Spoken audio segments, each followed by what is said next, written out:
ഊട്ടിയെ പോയിന്ന് പറഞ്ഞാലോ.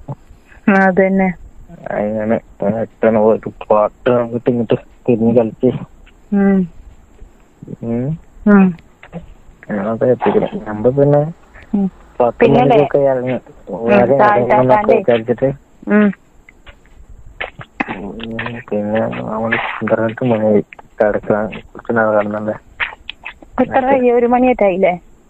1 മണിയില്ല, 12:10 നമ്മൾ അവിടെ നിന്ന് ഇറങ്ങിക്കണം. എവിടുന്ന് ഇറങ്ങി? വന്നപ്പോഴല്ലേ ഞാൻ രാത്രിക്കത്തെ കാര്യമാണ് പറഞ്ഞു. 11 മണിക്ക് ഇറങ്ങിക്കണം. ഞാൻ ബസ്സിൽ വെച്ചിങ്ങാണ്ട് ഞാൻ ഫസ്റ്റ് ബസ്സിൽ കയറിയപ്പോ കുറച്ചേരം കഴിഞ്ഞപ്പോ ഞാൻ ഇറങ്ങിപ്പോയി. നീ ഇറങ്ങിയിട്ടില്ല. നീ ഇങ്ങനെ കളിച്ചോണ്ടിരിക്കല്ലേ അവിടെ തോണ്ടി ഇവിടെ തോണ്ടി.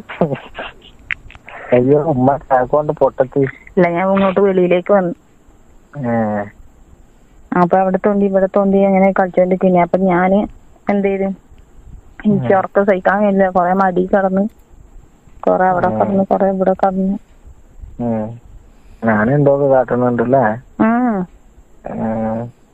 പിന്നെ കഴിഞ്ഞ് കുറച്ചേരം കഴിഞ്ഞപ്പോ നീ ഉറങ്ങിക്ക്, ഞാൻ ഉണർന്നു.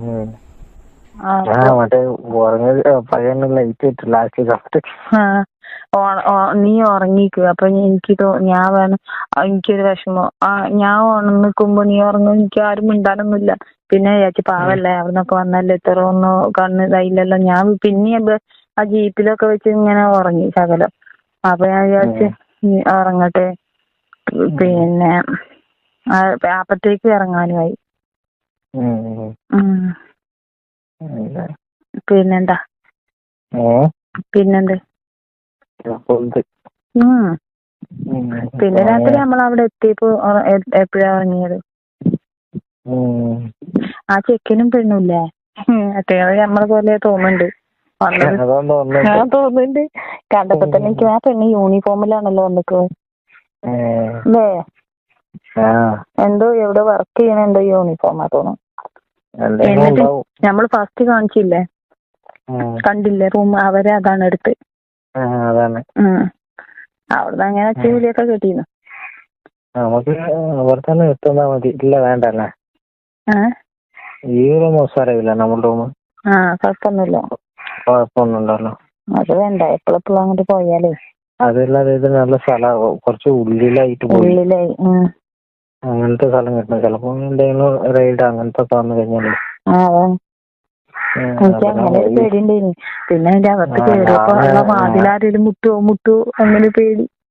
ഞാനൊക്കെ അങ്ങനെ വിചാരിച്ചത്. ഈ നമ്മളെ വാട്സാപ്പിലോ ഇതിലൊക്കെ നോക്കുന്നുണ്ടല്ലോ, ഫേസ്ബുക്കിലൊക്കെ ഒരുപാട് ആൾക്കാരങ്ങനെ പിടിക്കുന്നുണ്ട്. നമുക്ക് പിന്നെ കുഴപ്പമൊന്നും കുറിച്ച് കഴിഞ്ഞാലും കുഴപ്പമൊന്നുമില്ല. പറഞ്ഞിട്ട് ഇതാവുക പ്രശ്നമല്ല. ഇപ്പൊ അങ്ങനെയല്ലടാ. ഇപ്പൊ തട്ടിക്കൊണ്ടിങ്ങാണ്ട് എങ്ങനെ റേപ്പ് ചെയ്യുക അങ്ങനെയൊക്കെ ആകുമ്പോ സമ്മത പ്രകാരം ചെയ്യാണെങ്കിൽ പ്രശ്നമെല്ലാം പോലും. അങ്ങനെ പിന്നെ ഈ ചില ആൾക്കാരെ എന്തെങ്കിലും കഴിഞ്ഞിട്ട് പിന്നെ അങ്ങോട്ട് കൊള്ളന്നെ. അതുകൊണ്ടൊക്കെയാണ് അതുകൊണ്ടാണ് നമുക്ക് അറിയാലോ. അതെ, ചിലപ്രാന്ന് പറയുമ്പോൾ എന്തെങ്കിലും പിന്നെ സമ്മതിച്ചിട്ടുള്ള അങ്ങോട്ട് ഇങ്ങോട്ട് കഴിഞ്ഞിട്ട് അങ്ങോട്ട് കൊന്നിട്ട് പോകും.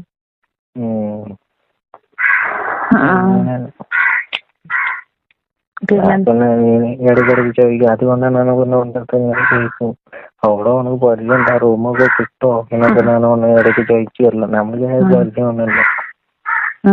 ഞാൻ പിന്നെ എന്റെ ഇപ്പൊ എന്ത് ചെയ്യല്ല, എന്റെ ID പ്രൂഫ് കൊടുത്താൽ എന്താ പറയാ, ശരിക്കും ആണുങ്ങളുടെ പെട്ടെന്ന് അങ്ങനെ കൊടുക്കാൻ പാടില്ല. അത് കൊടുക്കണ്ട. ഞാന് ഇല്ല അങ്ങനെയല്ല. ഞാൻ ID കൊടുക്കില്ലാണ്ട് ചോദിച്ചതേ. പിന്നെ അഡ്രസ് ചോദിച്ചു. അഡ്രസ് നമുക്കത് മാറ്റി എഴുതി കൊടുത്താൽ കുഴപ്പമൊന്നുമില്ല. ഞാൻ വിചാരിക്കുള്ള അഡ്രസ് ഒന്നും പറഞ്ഞിട്ടില്ല. ആൾക്കാർക്കൊക്കെ വേറെ വേറെ അങ്ങനെ പറഞ്ഞാൽ മതി. അങ്ങനെ തന്നെ. പിന്നെ അവിടെ അത് ശരി തന്നെയാണോ എന്ന് എനിക്ക് ഓരോ മുന്നിൽ വെച്ച് പറയാൻ പറ്റില്ലല്ലോ. പിന്നെ എന്റേത് കേരളത്തിന്റെ തീരെയും പാടില്ല.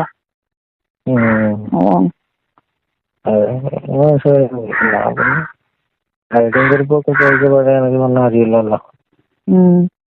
എനിക്ക് നാളെ കൊണ്ടുവന്നിട്ടല്ല ഐഡി. അത് ഞാൻ മറന്നു പറയാൻ. അത് കുഴപ്പമില്ല. ഇല്ല, ഈ ഐഡിയും കുറിപ്പൊക്കെ വേറെയില്ലാണ്. ആധാരമൊക്കെ വേറെയില്ല.